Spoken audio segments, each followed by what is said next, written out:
Welcome to another episode of Chatting with Charlie whilst I am here, touching the sky on the interconnectivity of the ether as I connect to the mighty, morphin, powerful, Dubs. Dubs, welcome to the show, my brother. Thanks for having me. So, little bit of preface. Me and Dubs tried to do an episode before, and Dubs is like Spider-Man. So when duty calls, he will shoot, start slinging webs, start slinging through New York City, and he has to save people. So what that actually meant was the signal cut out last time, and we are going to flow straight through this one. I've got a stopwatch going, and we're going to hopefully do an hour, and we're going to talk about anything. This one, I'm always improvising, but this one specifically, the only thing I really want to touch on is the event that's about to come up. So for those that are seeing this, it is Monday night. It's going to be tonight and this weekend. Start there, Dubs. Tell them about this weekend. Give them a little bit of a history lesson of what we're talking about when it comes to Circle of Arms. Yes, thank you. So, I was going to say where to start, but this event is literally where we started. This time last year, actually yesterday's date, the 2nd of April, 2022. Oh, I'm losing count of the year now. Wow. 2022, last year, we hosted our first official event at Circle of Arms. Circle of Arms is an arm wrestling league, which, yeah, our inaugural event was this time last year. Season 2 is just about to start with, once again, the event Deadly Hands. So Deadly Hands 2. This will be April 8th in Reading. So if you're in the Reading area, get yourself down there. All of the information's on the Circle of Arms Instagram. You can go find the postcode, event details. Everything's on Instagram, and it's going to be awesome. It's going to be awesome. One year forward, we've learned a lot. We've grown a lot. We've met a plethora of characters and great people, and here's to more. Here's to more. Damn right. Damn right. There's going to be a lot of bicep posing in this episode. Yeah, we're going to and do the forearm, like this is the one. that's the one. If you're an arm wrestler, you just that's like saying hello. Yes, hello. Yeah. So what you've essentially built here is an arm wrestling league, and it is an arm wrestling league. It's not an arm wrestling event. It's not an arm wrestling necessarily like a festival. It's not anything other than actually what a league requires. And of course, it's growing, it's building, and everything is cementing together. But let me ask, so I start to ask some questions that will also help the general public understand a little bit more. So we've got this episode always as a resource, but did you start off with the idea to build Circle of Arms as a league, or has it kind of just naturally moved into that direction? Yeah, that's a good question. I mean, in the very start, we just wanted to run a good day. I jumped into the arm wrestling scene like head first. Discovered tournaments, discovered super matches, all the different techniques, styles, and this, that. And I've always been into events, and like fight, like martial arts, this, that. I used to be into like WWE wrestling, things like that. So as a kid, I always put in like fantasy matches, like, oh, this person versus this person, that'd be cool. So in the beginning, it was just, oh, let's just do a great event. Let's just make some awesome matches and have a good day, really. Like that was the initial, just let's just have some great matches, see what happens. Mm-hmm. Yeah. That was the initial. The first feeling I got was it was the first event that I had ever been to. It was the first time that I actually got together with a load of arm wrestlers in the UK. It was very interesting how actually it came about. But when I showed up, this started off in Dubs's garden. I mean, it doesn't get literally any more grassroots than that. And this isn't an ordinary garden, for the record. This garden is, I mean, do you know when you change, when you're in a dream and you like change location, it just happens randomly? That's what Dub's garden feels like. It's like, oh, there's all these sectors and all these sections, but all these people came together. Even if you look at my page and you scroll down, you'll see the footage I got on the day, but it was an insight. It was a real insight of what could be done. It was amazing to see people put it together. And the thing that was most powerful for me, bro, was the fact you did this. You did this in your garden, and you did it in a way that, you know, of course, the footage later released blew everyone out of the water when it first come out. But you did it in a way that actually, for me, let people know that you don't need to be watching top pros. You don't need to be watching Devin Larratt all the time. You know, we're just as excited watching Hassan and Pop here. You know, we're excited watching Daff and Mark. You know, these mega matches that happened on the day. As long as you see two characters come against each other, that's what I think you do so well. Is we see mega matches. So, would you say that you aimed to do that at least, or was this something that also came as a natural consequence of you putting this together? Oh, 100% that was the intention. Yeah. Um, before Deadly Hands, last April, I spent the entire year just traveling as much as I could. I went to Oxford, Milton Keynes, Wales. I went to Cambridge. Went to all of these different places over the UK, just meeting arm wrestlers, meeting people involved with the sport, and yeah, it's great. There's something just I just enjoy it, and I think because I enjoy it, you naturally get better at it. Like if you enjoy something and you stick to it and you go again and again and again, you're going to improve. So I think just over the years, over the months, over the experience, I met certain people and like whether it's their strength, their style, technique, the movement. When I met someone else, I almost felt them both in the same arm. It's weird to explain, but oh, that was 100% the intention. Like when I put a match together, it's because I'm interested about it. Again, whether it's style, strength, experience, whatever it is, I'm interested in this match. I want to see what shape happens in the match. If you're new to arm wrestling, there's basically two moves in arm wrestling. There's the top roll, which is outside, going outside the shoulder, like boom, around the outside. And then there's the hook, which goes inside. Your body's going inside. Pretty much just two moves, but the spectrum between them both is just phenomenal. And the almost infinite um result of the match is beautiful. So yeah, 100%. I love putting people together because of certain styles, certain strengths. It's well, hopefully if you've been following Circle of Arms, you'll see it's been quite a few matches like that. You mentioned Hassan and Pop, amazing match. Daff and Mark, they they've had a bit of history over the past year in tournaments, and there was in a three-way crossfire, which is COA's own creation. You can find that on the Circle of Arms YouTube. But yeah, man, it's great. I love it. I love it. What can I say? I mean, there isn't any way that you can say it.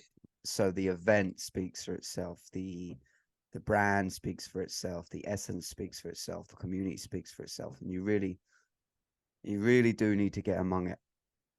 I mean, there's no other way of putting it, really. Like, no one's going to be able to justify what it is.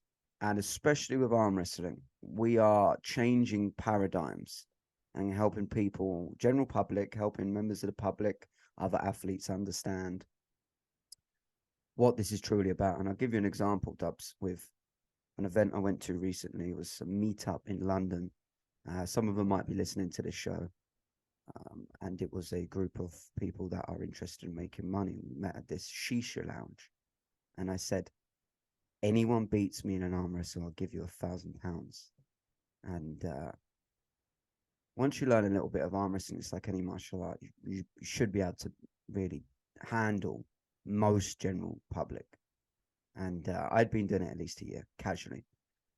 But I got scared as soon as I said it. I was like, shit, I keep going against these animals that come into the sport off the couch and they're just fucking scaffolders and they're ridiculous or something like that. But anyway, long story short, no one could move me on this table. And everyone went through the same experience of like, oh yeah, here we go, then coming in. And I was trying to make the point of, look, we haven't got a table, guys. You know, this all these little nuances are super important for arm wrestling. But fuck it. All right, let's do it on this table where I need to kneel down on the floor, like this little bar bench. And no one could move me. And it highlighted for me that moment, Dubs, where people don't understand it.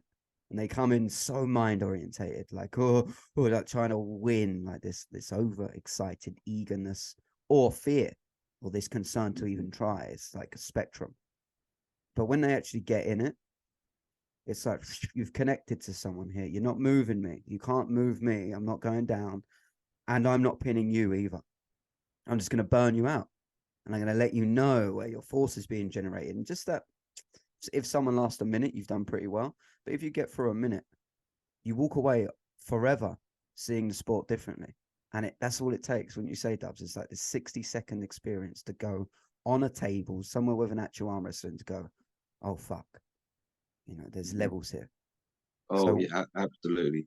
Do you have any that Absolutely. stick out for you? Any kind of good stories that come to your mind where you first experienced that? First experienced it. Well, it's got to be one of them's got to be going to train with Tom Holland, who most you probably heard the name. No, it's not Spider-Man. This is the original Tom Holland, The OG. not the Spider-Man one. Tom Holland is basically UK's number one, or thereabouts, has been number one the past few years. He's only just turned 30, but he started arm wrestling when he was about 13, 14. So it's built within him. But I remember going to his house, first time training with him, and he's just a very non-assuming, just normal looking, just like a pub dude, just like a Yeah. normal pub dude or normal, just again, he's a roofer, scaffolder, roofer, works with his hands all day, everything like that. But he's just sort of tall, slim, non-assuming kind of guy. And I'd heard a few bits about him, watched a few matches of his, knew he was strong, obviously knew who he was, but didn't realize the scope of what he could do. And to see him take down some absolute monsters, like there's some other monsters in the sport, like Stephen Sower.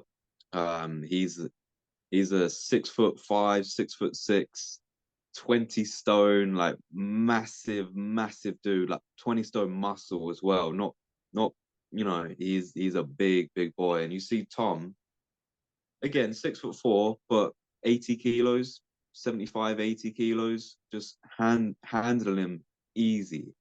Like it's just stupid. And that seeing that in your head, it just does not make sense. Like first time seeing it, it just does not make sense. And another occasion where it flipped, where I actually experienced this. So I was uh, probably a good year and a half into the sport. So it's still a baby, really, but I'd learned the fundamentals. We had someone called Jay Hughes, who is an ex strongman, ex British strongman, who consistently placed top 5 in British strongman events, and he came to train with us.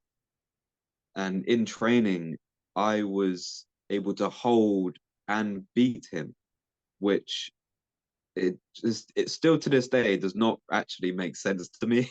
It's awesome to think about. Like he's a what 120, 130 kilo top 5 strongman in the UK, and me and an 80 kilo novice arm wrestler can beat him.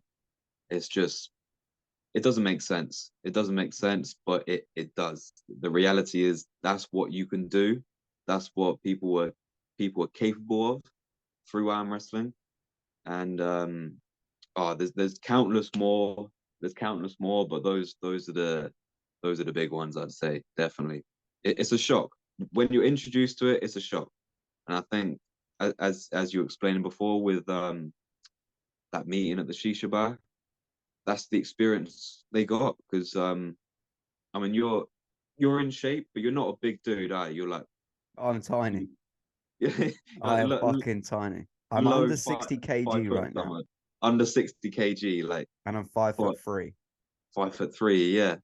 So, in your head, you're like, oh yeah, easy. The strength gap must be ridiculous, but reality is no, because of that movement, because of that technique, it's a different story. Hmm. So yeah, man, and that's the beauty of it. That's the beauty of it. Yeah, I agree. I feel like anything that requires a super technical mind is where the thriving of geeks and nerds happens. And I class myself in that category, right? I was athletic. I was physically somewhat, I wouldn't say gifted, but fast twitch muscle fibers I always had. I was always the fastest in school. I would win sports day. I would do okay, pretty good at football and all this kind of stuff. So it wasn't like I was not athletic, but I would never really excel in, say, for example, strength alone. Could do well for my weight category, but coming against a bigger guy, I'm just going to get crushed. And arm wrestling, like jujitsu, really fascinated me because you can take these much bigger guys and you can just handle them with quite ease, actually, if they don't know what they're doing, of course. And that really, really attracted me. And I think that's not necessarily to say what everyone was attracted by, but when you look at arm wrestling, we spoke about this a lot on the show. There's been Dan Stone, we've had Daff, um, we've got you on now. We'll have other arm wrestlers in the future, but it attracts, when you say Dubs, it attracts this this community of people that have no reason to really bump into each other, no reason to really meet each other. And it's a weird sport where you get so many different types of people that come together in one place. And really, yeah, like even let's take Dean Lever, for example. Tell the audience about who Dean Lever is.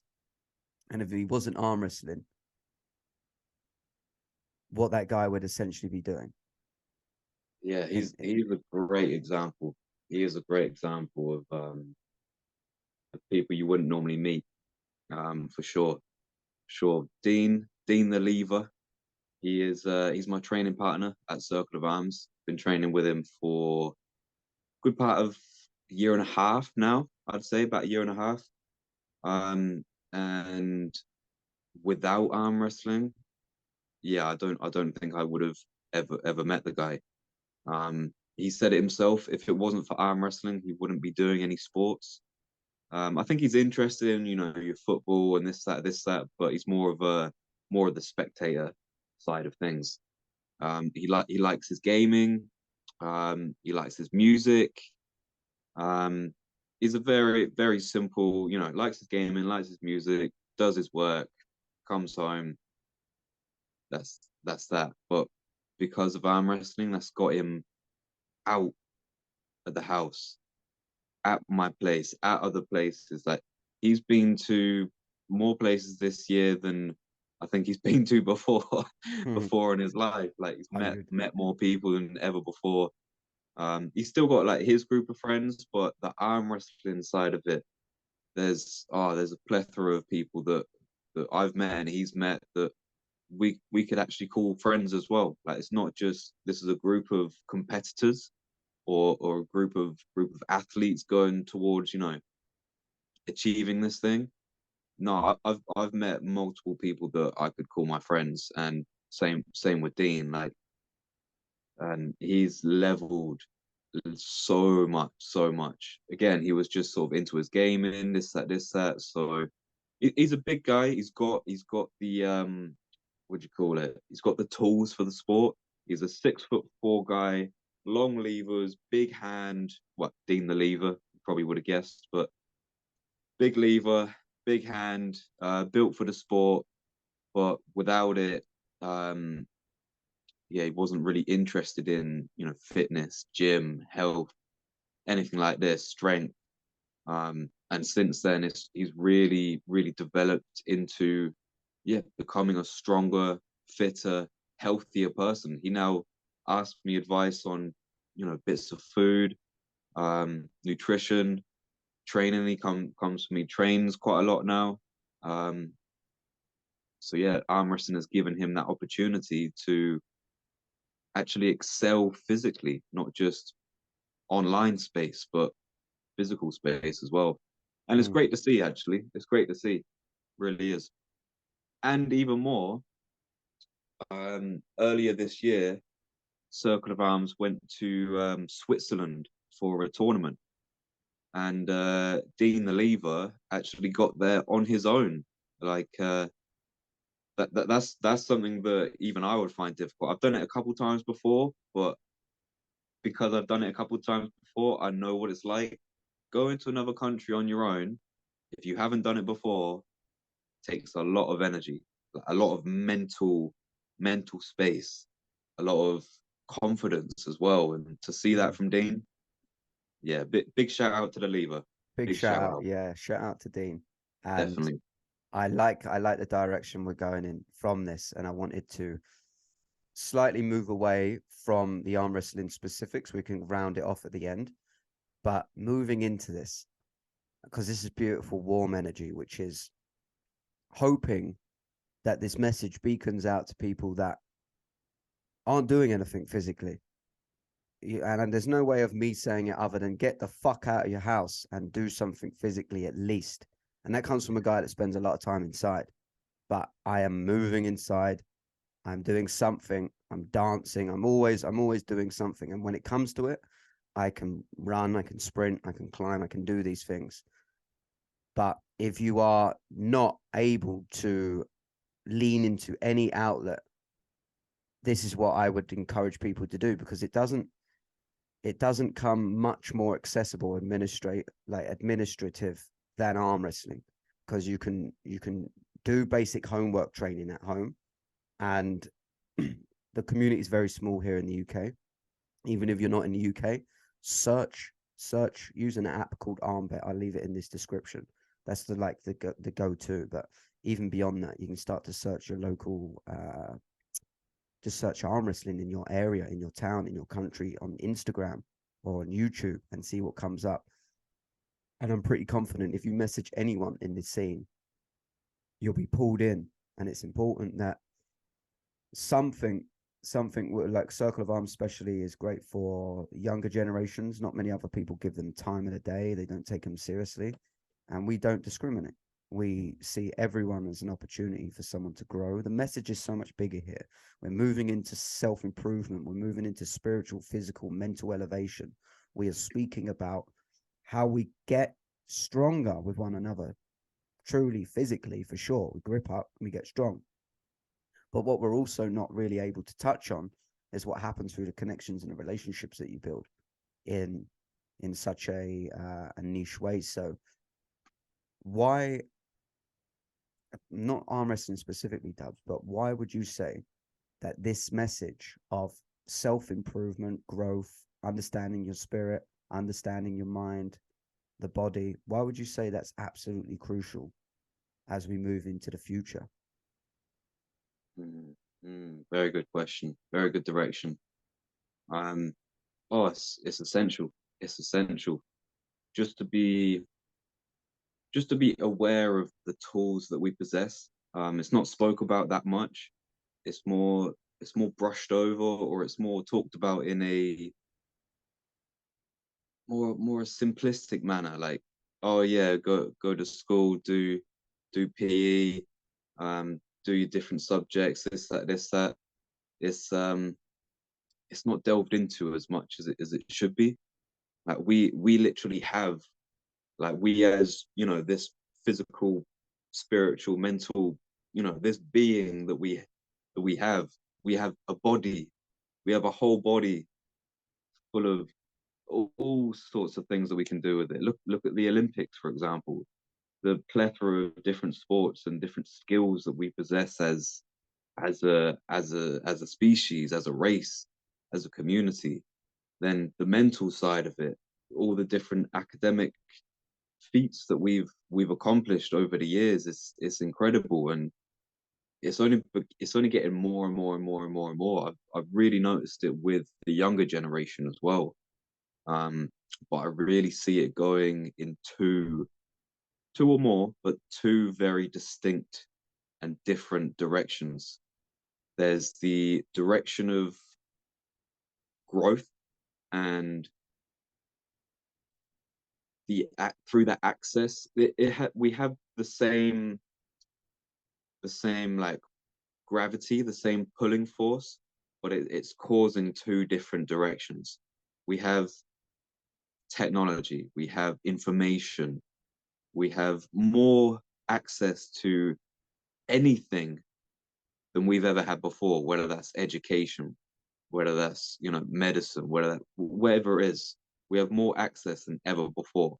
And through this, we've got one direction going: growth, growth, growth, learning about exercise, learning about nutrition, learning about mental capabilities. And then we've got the other way that is just filling with just information. Maybe you're scrolling through TikTok a lot. Maybe you're scrolling through Facebook or Instagram.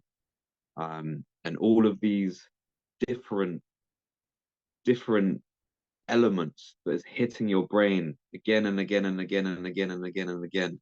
You're just being hit by something called dopamine. Dopamine, like, they call it the motivation chemical. When you achieve something, you get the dopamine. Dopamine pulls you towards something. But if you're getting hit by a little bit, little bit, little bit, little bit, little bit, little bit, by all these different places, you're now getting it from so many different places that your actual mind behind your eyes doesn't really know where it's coming from. Where if we steer towards the other way, if we focus where we're getting this information from, where we're getting this dopamine from, we can now really build upon what we're learning, what we're developing, and why as well. I feel it's really important to be aware of what we have and aware of what we can do, good and bad. I always say that the body and the mind is built and designed to get better at what it does. So if you do a lot of reading or learn languages, you're going to get better at learning languages. If you do a lot of sports, football, you're going to get better at football. Whatever it is, you're going to get better at it. And that's the same as scrolling on TikTok. That's the same as playing video games. That's the same as all these things. Like, whatever you do, you get better at, just through practice and elimination of what's not necessary. So it's definitely, definitely essential, because that's what's actually writing our future. And if we're not in control of it, who knows where it'll go. But if you can be conscious of it, then you can fill your body, fill your mind, fill your spirit with amazing things. It's, potential to limitless. Mm. So why is self-awareness important for someone that might be doing something that isn't that rewarding, but it feels like it is to them? It gives them the illusion that they're being rewarded. It gives the illusion that they're growing, i.e., increasing your avatar in a PS5 game or something. Why is it important that we have self-awareness for one? And can you even describe that to someone, what self-awareness is? It would be difficult to start from the very beginning. I feel like you always have to speak to someone in the level that they are, or maybe just ahead, if you have the capabilities to do so. But why is it important? You brought up a good example, like leveling up your avatar in a game or something. Like, why not do that to you? Like, you might be gaining skills on this platform, or in this game, um, but they might not be transferable in this world.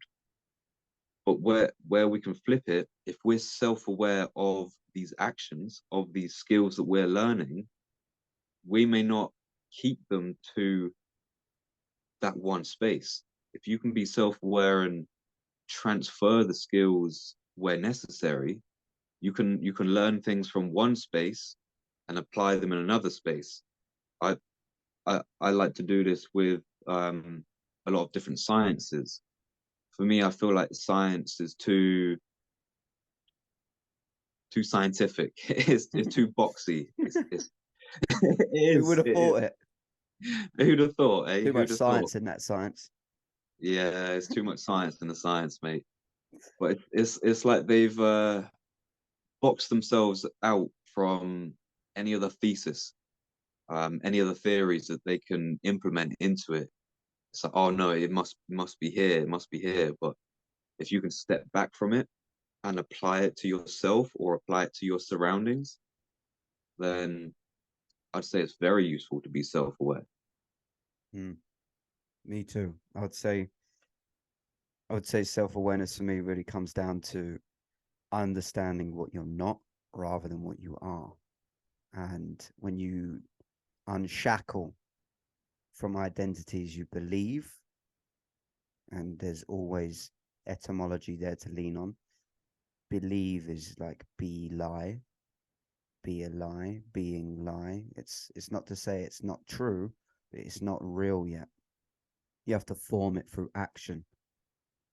I believe I'll beat Dubs in an arm wrestling match, but I haven't formed the action yet to actually do that physically. But I believe I can do it. But the awareness enables me to go, I know I can't right now. Like I know the reality of where I'm at right now.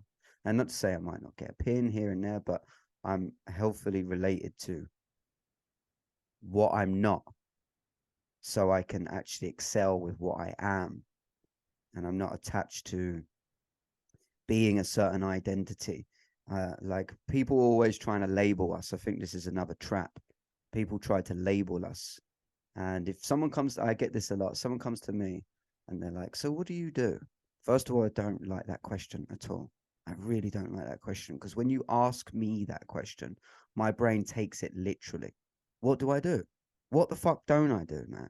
Do you know what I mean? It's like, what the fuck am I Yeah. not doing out here? I'm trying to do everything whilst I'm here alive. And you're taking up my fucking time. Like, I can't give you the answers, but to kind of filter it down to someone's answer, which I'm learning to do less and less. It's like, I can't do that. But if you end up giving them an answer, be like, oh, well, I sometimes make money through food. I cook food and do these kind of things. Oh, so you're a chef? Well, I don't know what that means. It's like self-awareness for me is realizing you're none of those things truly. You're experiencing them, but you aren't them. And when like you might ask, why is that? Why has that got any value? What does that add? And it enables you to experience things for what they truly are. And in identities, that's one form. But when you're actually living life, recognizing what this fucking experience actually is here, then you can drastically will the direction of what experience you want to have. You can be happy, you can be depressed, you can be very strong, you can be very weak, you can be very healthy, you can be very unhealthy. It's not chance here. There's no chance, there's no luck involved. There's none of this weird stuff's out of our control play. And I think self-awareness, Dubs, really gives us the kind of the nourishment, the tools, and the you know, like the downloads to really live rather than just survive. Actually, like a lot of people are just surviving. So for sure. we're just flowing now. We're just flowing in this conversation. I don't really have any set specific questions to follow up with, but what have you found to be a great example for yourself that's given you a lot of growth in your life? Something it's outside of arm wrestling, something that you were like, wow, I've learned about myself a lot here, and this forever will carry with me in this life and beyond. Yeah, definitely. So, yeah, when you were speaking there, actually, a memory, a memory of a tool actually come back to me. I feel like I haven't used this tool consciously in a long time, but that's because I had used it consciously for a long time. So it's almost sort of built into my subconscious, I guess you could say. But one of the great tools that I've found is to be, yeah, conscious of your physiology. Now, if you don't know what physiology is, it's essentially what you feel. A good way to explain it is if you're walking through the woods in Canada or something, and you come across a bear, and when you see the bear, your body feels a certain way. You get this sort of weird, like it's like fight or flight, or you get this weird, just sort of butterflies, weird feeling in your body. That's your physiology telling you what's going on. So if you see a bear, you're either gonna freeze up or you're gonna probably run. Um, and that's your physiology telling you what's the best action in that situation. Now we can relay that to a lot of different scenarios. Obviously, not many people deal with coming across a bear, but we can liken that to going to work or crossing the road or making any decision that you need to make in your life. And there's always an element of your body is telling you something. Your body is reacting to that situation. They say trust your gut, trust your instincts. And more and more and more and more and more, I'm learning that this is 100% true. Always trust your instincts, always trust your gut, because we are built with these amazing tools that we've developed, not only in this life, but through the thousands of years before that have led to this point. Our ancestors have went through so many different trials and tribulations to get to the point where this body now reacts for us. We don't even have to think sometimes. We go on like autopilot. And I think that's one of the key elements. We need to understand that we do go into said autopilot sometimes. And it's our responsibility to give ourselves the tools that can be used in that autopilot scenario. So if we're presented by a new event or a new situation that forces us to decide something or act in a certain way, we now have these tools necessary where we hardly have to think about it. We hardly have to think about it anymore. Our body reacts to the situation because we know that that's the right situation or the right action to make in that situation. It's hard to get there. It's hard to get there, but take it slow. Use small decisions to start with, but trust your body, trust your gut, trust your instincts. Mm. You've got it. Mm. Yeah, that's what I'd say. I was such on the same wavelength with you as you were saying that, like instincts, all this sort of stuff. And I Gotta would be. say my practice of this personally comes from anything that I can do without thinking. So flow, some higher level of performance almost that's coming from, and we can touch on this. I call it beginner's luck. I think Dubs sometimes refers to it as the golden technique, which is such a better way of actually saying it. The golden technique, the immortal golden technique. Like, Yeah, man. there's something powerful there. But I've been It is. practicing this for a while, Dubs, actually. You'll see this if you come around mine or anything like this. But really, in my own environment, I excel at this at my peak, and I'm flowing where I don't have to think, and I'm trusting what happens. I'm trusting what happens in the kitchen when I make food. I'm trusting what words I speak when I listen to like an instrumental to freestyle to. I'm trusting what I do when I'm making sound. I'm trusting all the time when I'm even working on someone's body. I'm doing like therapy work. I trust, trust, trust, trust, trust. And I feel like I'm tapping into interesting. I'm tapping into this flow of energy that's stored in like the 99.9% of most of where my information is. And I'm like bringing that through. I'm channeling that through, even as I'm speaking right now. And I feel like we can practice this everywhere. And there's so much power in that. There's so much power in that, as you were saying about the ancestors, and this kind of these patterns are installed. And whether like the theory of evolution or any of this kind of stuff, like remove all surface level understanding and go deeper into the metaphysical of DNA, where these instincts come from. Yeah. And Dubs is someone I've always had interesting conversations around. I know this isn't my first time here on Earth, and I've had these conversations with Dubs where I've looked at him, we're like looking at each other, or even if we're not in physical space, we're on Discord or something, and we've gone in. And Dubs celebrated his birthday yesterday, actually, and he was, what was it, 4,138? What did you say he was? I'm actually 9,083. And I resonate with that because, of course, people think, what the fuck are they talking about? But I'm not this physical body. It's the last thing I am. And quite literally, the last thing I am. It's the most surface level thing that you see of me. So where's all this other information coming from? What's happening when I'm channeling this stuff?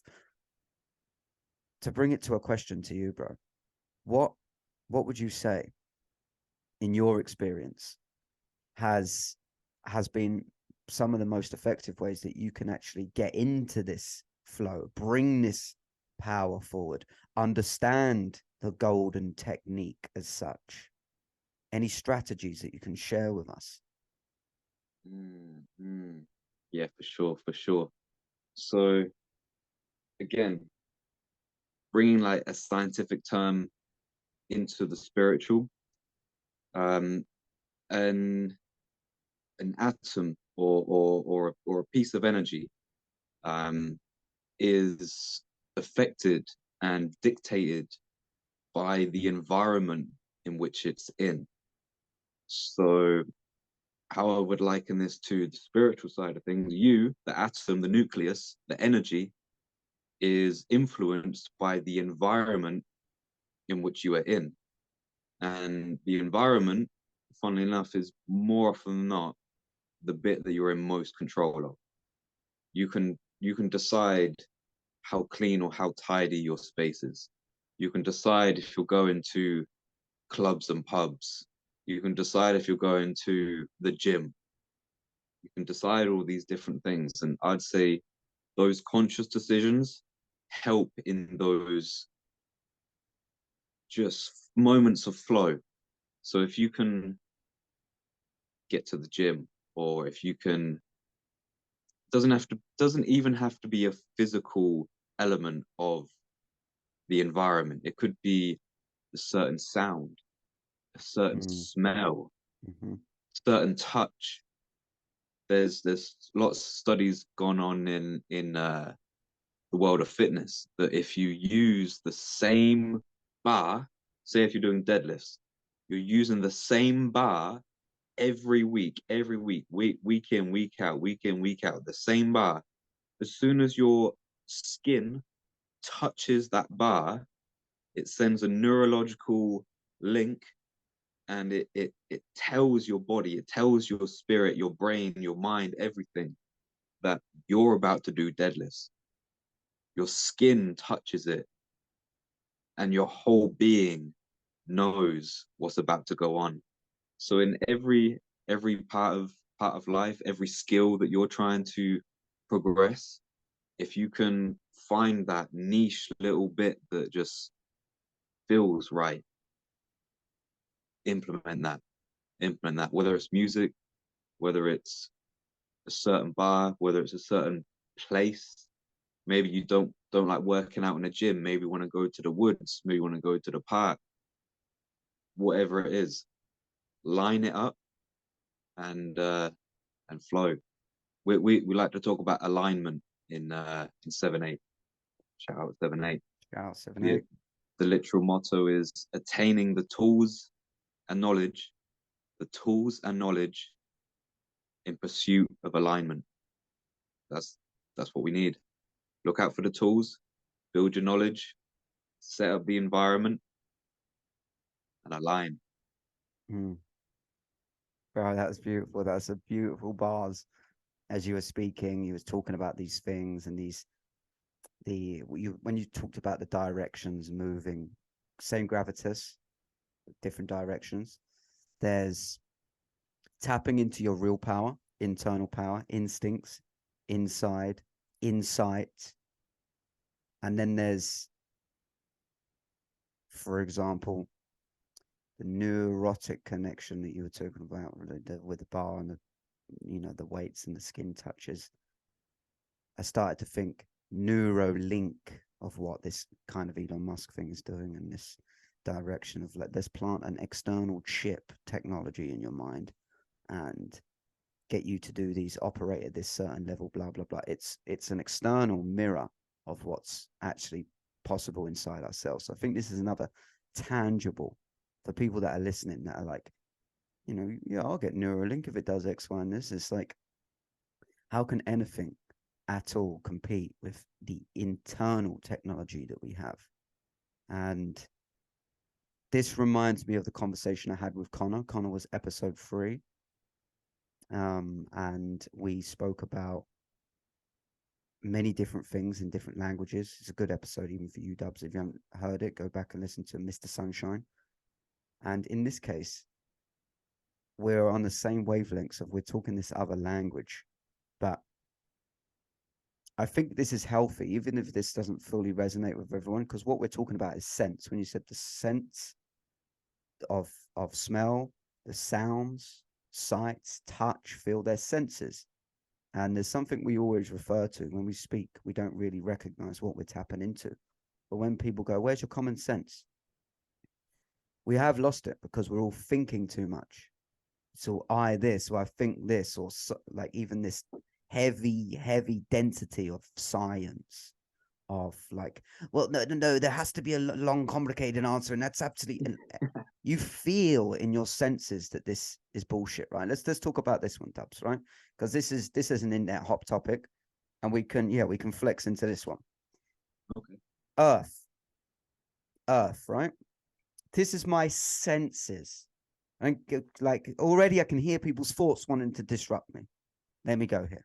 I go out on Earth, everywhere that I've been, when I've flown on Earth, when I've been at high gradients, high mountaintops on Earth, when I go out on a park walk, everywhere I look, it's flat. I sense that it's flat. I sense that it also doesn't move. It's completely stationary, absolutely still. I look at the sun, I look at the moon, and I do not see that they are millions and millions and millions of miles away as whatever the fuck they are, right? I do not see that, and it does not make sense. When someone could try to bewilder you with, oh well, it's because of this phenomenal fairer and blah blah blah blah. It's just garbage to me. It's like it doesn't make sense, it doesn't resonate with me. What's your thoughts, Dubs, of the Earth plane that we're actually on? Do you believe that we're on a spinning basketball at 56 million miles an hour? The only thing I believe that this right now is happening. That's the only thing I can ever prove to you that is real. This is happening right now. That's it. In terms of, yeah, flat globe simulation, whatever it may be, I can relate to all of it. Honestly, I can see the truth in all of it. I can see how it could be flat. Um, when I look at the clouds, I see there's a line underneath the clouds. Like, what are the clouds sitting on? They're all flat. When I walk on the ground, it's flat. When you look out to the ocean, it's just a line. Like, I could see how it's flat. I could also see how it's a globe.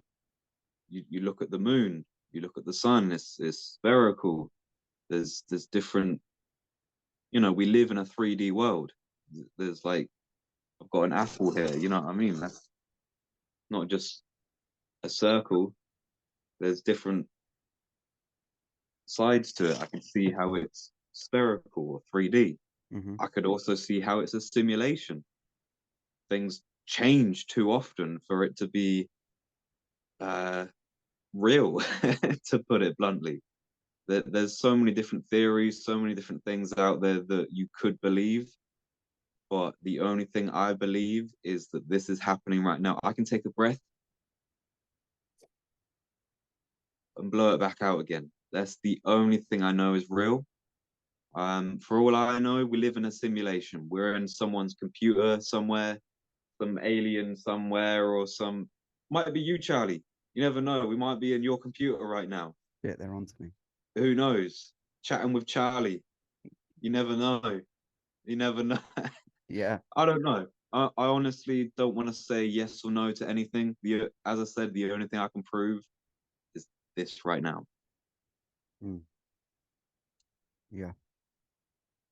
Okay, bring this in then, because I want to kind of touch on the senses a bit more. Oh Senses, yeah. right? Sensei. Mm. What is the difference? What's the significant difference between what you sense, what you feel, and what you think?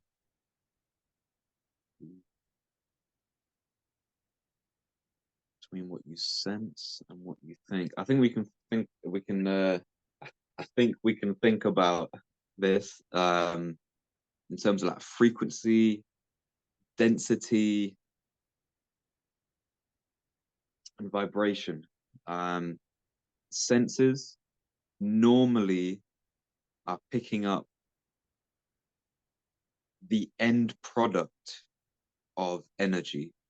So if I'm hearing something, it's because something has already created that sound. If I'm touching something and feeling this hardness or softness or this physical thing, it's because that is a result of the energy being manifested in that way. It's the result. Whereas a thought can be manipulated, a thought can be changed, a thought can be thought about. And I'd say it's a lot lighter in terms of density, in terms of vibration, in terms of frequency. It's a lot lighter. It's a lot more malleable. I'd say that's the main difference. A thought is not complete. A thought is wavy. It's in motion. It's it's still yet to be decided. Whereas the senses pick up the results of things. If it's a smell, if it's a taste, touch, sight, sound. Although sight and sound is a weird one because I've had multiple situations where someone has said it could be anything. It could be absolutely anything. But you either hear something different, like you physically hear something different, or you comprehend it in a different way. So one same phrase or one same word could be said, I could say something simple as red, the color red. Guaranteed, there are multiple different things being thought of right now, whether it's a red bus, a red lollipop, a red stop sign, a red raspberry, whatever it is. There's multiple different things that you can think of from hearing that thing. So it's a strange one. Senses are sort of the middle ground. We've got reality, like the dense things, the product, the result of energy. We've got the senses that can comprehend them or analyze them. And then we've got the thoughts that just precede the whole of it. Um, Precede. Wow. That's a I big would one. I would say so. I would say so. Precede, and you could break that up again in etymology, like precede, before the seed has actually been planted. Yeah. Yeah, that's immediately what I saw. And why I think this is important, bro. Why I think this is important because we are being attacked. Let's get real and let's get honest, right? We're being fucking attacked all the time. People are trying to influence our thought forms. And if you're not, this links beautifully, actually, of everything we've touched on in the show, self-awareness, the importance of all these things. If you find yourself judging certain things like this, you're denying the internal nature of yourself and your holy, holy power. It's your loss. But what also happens as a consequence is on Earth, you get funneled into someone else's thought form, someone else's control. And the difference between thinking and feeling and sensing for me is you feel when something is not right. Someone walks into a room, you feel uneasy. Sure. Like there might be a reason to, you know, say that you're making a judgment or that you're not in any danger, but you're feeling something for a reason. And you should listen to that and respond accordingly. Because if you find yourself in an actual dangerous situation where you really feel you don't want to do something, and this happens, I see most people operate at this level. You feel like you don't want to be doing something for some reason, because you think you need to. You're always doing what you think you should rather than what you feel you need. And you end up living up here in the mind. And unless you're using the mind as a tool, as a powerful tool it is, it's a very dangerous place to live. And people talk about mental health. But how about mental education? Let's not talk about the health of something till we understand what it is. You know, mental health, mental health, mental health, mental health. What about mental awareness? You know, mental awareness week, not mental health week. Mental awareness. What the fuck is the mind? Bring us in here, Dubs. Bring some ammunition, spit some bars, send us some words on the fucking galaxy itself, and let us know what is the mind. It's the mind. The mind. My mind. My end. You could break it down to the mind. It's a lot of things. It's nothing. It's everything. It's moldable, malleable. The mind can be influenced. The mind can influence. We've been blessed with, different thoughts, different creations, different creative pathways. We think about stuff. We even just think about stuff. Most of the animals don't even think about stuff. They are based on primal urges, which we still are. We still, still want to mate. We still want food, still want water, we still want shelter. We still have these essential things, but we also think about it. We also have this extra tool that we can problem solve or even create problems where there weren't before. So what is the mind? The mind is what you use it to be. It's a tool at the end of the day. That's what I see it as. It's a tool. And as I said before, you get better at what you do. And that could be anything. That could literally be anything. So the mind, what is the mind? What is the mind to you? Could be anything. Could be anything. It's great. It's great to be in this position to actually think about thoughts be philosophical, step back a minute, realize where we are, realize we're still just humans, just people. We're all trying the best that we can do with the information we have at the time. And I feel like we have a lot of problems with the mind.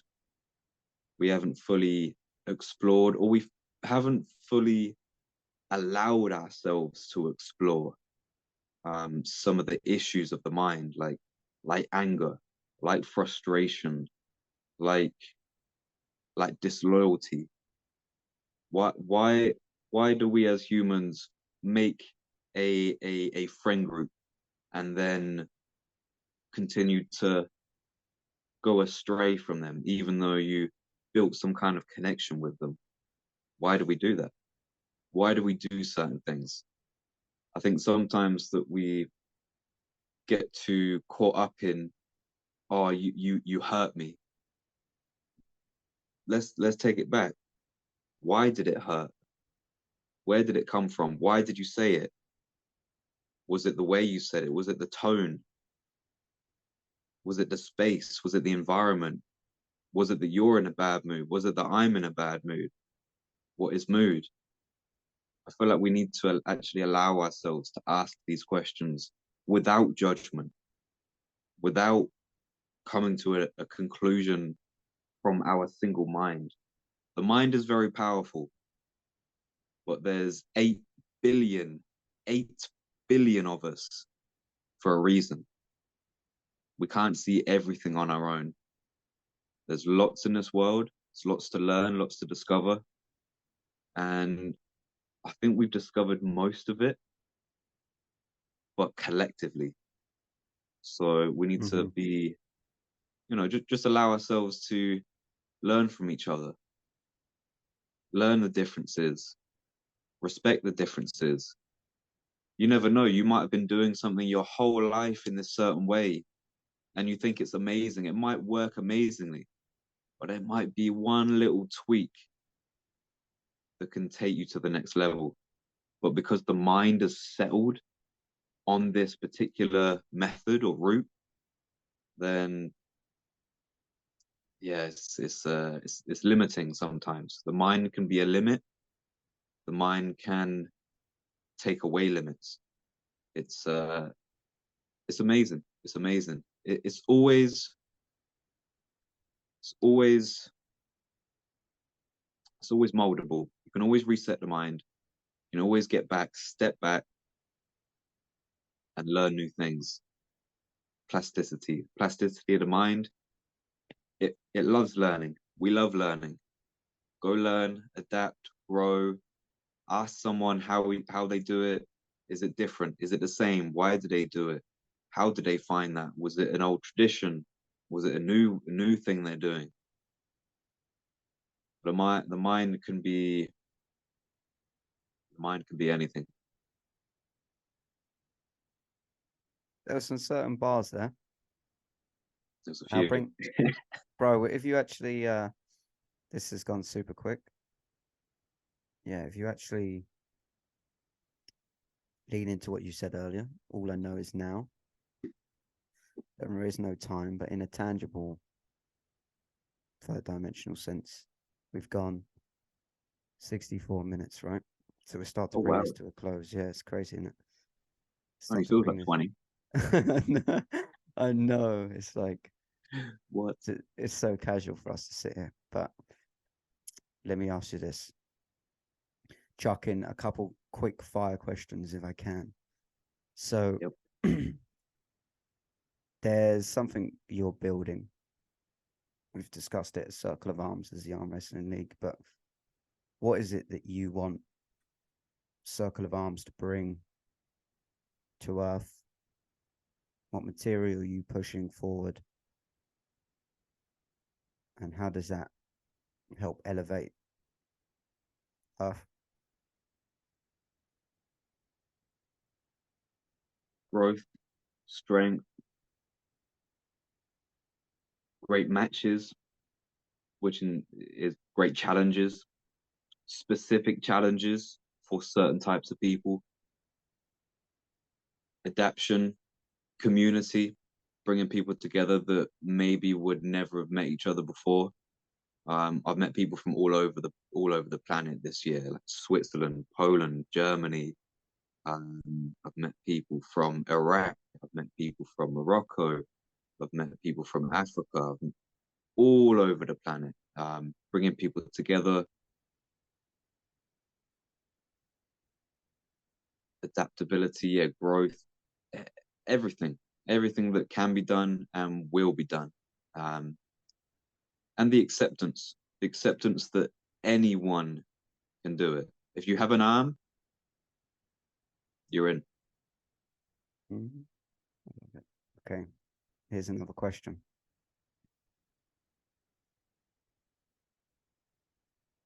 What would you like people to remember about your specific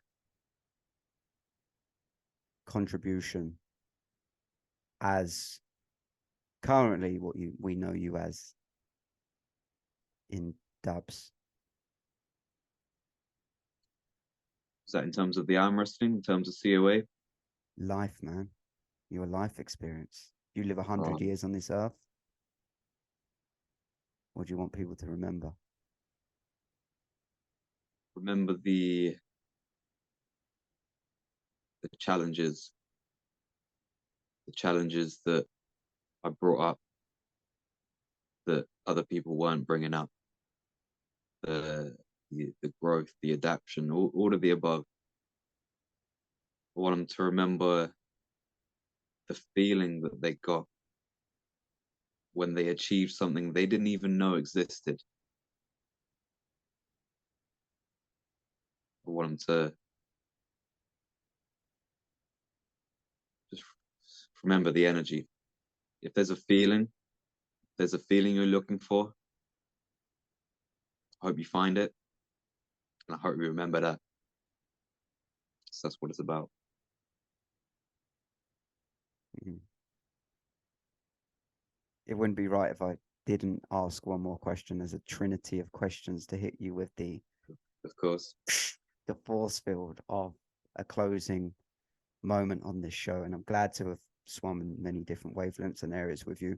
For people that are interested in finding more about Circle of Arms and Dubs, I'll leave everything in the description. And of course, fully engaged. Definitely. Social currency is liking, commenting, subscribing, but also leaving some mark yourself on these videos. Now, without further ado, this final question I want to say to Dubs, and I don't know what it is yet. So I'm going to just take a second here because I want this to be a powerful one.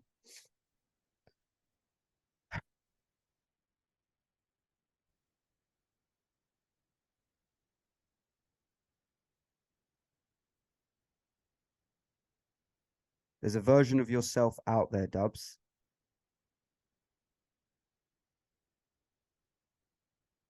that's existing in many other people. Those people are in a situation where they don't feel like they can connect, relate, communicate, express, speak, thrive, all these things that we've encouraged. For some reason, they do not feel that they can do that from where they are. How did yourself in the past break through those barriers? That's a great question. That's a great question.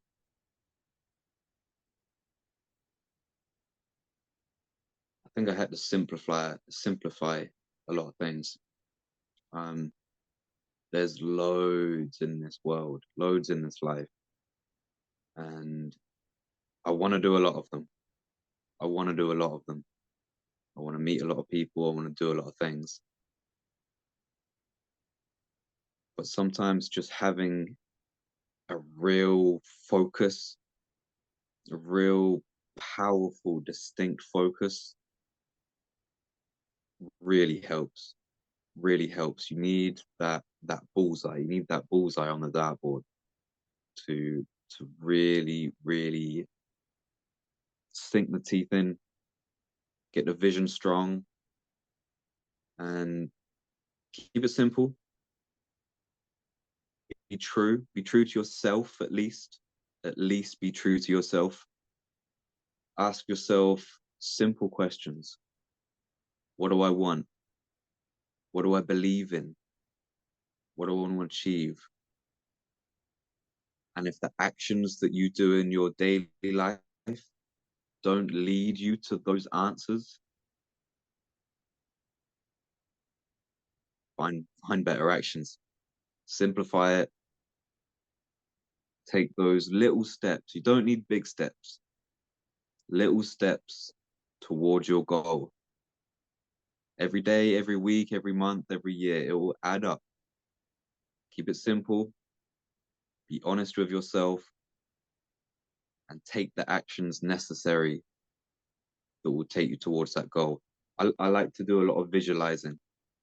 So visualize yourself in 5 years, 10 years, 20 years, however long your vision is. Visualize yourself in that place. What do they look like? What do your surroundings look like? What does it smell like? What does it hear? What does it sound like? All of the senses. What can you touch? Everything. Visualize everything. And whatever you can bring to this reality right now, any part of it, bring that to reality now. Whether that's making certain actions, whether that's smelling certain smells, bring it to now. Visualize, live. Visualize it, live it. That's the biggest tool I can give to anyone. And hold it for those to relay off what Dubs has said. Hold that vibration for as long as you can sustain it, because it will fade away.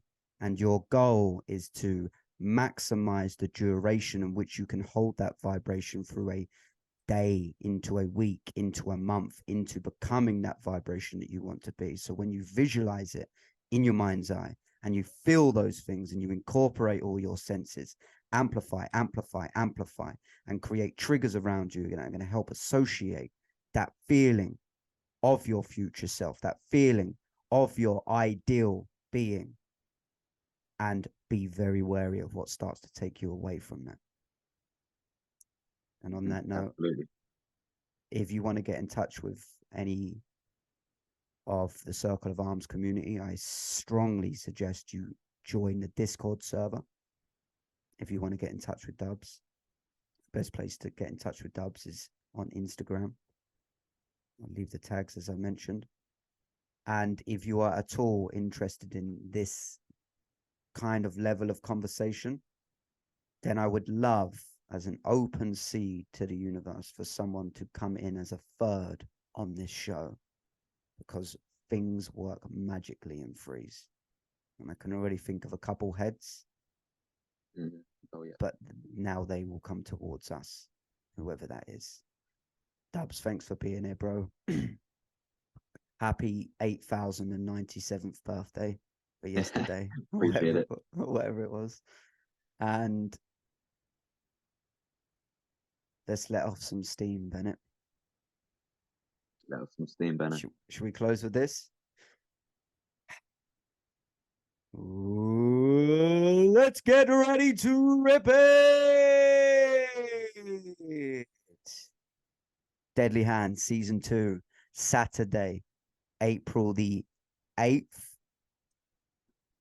Don't miss it. We'll see you real soon. Thanks, guys.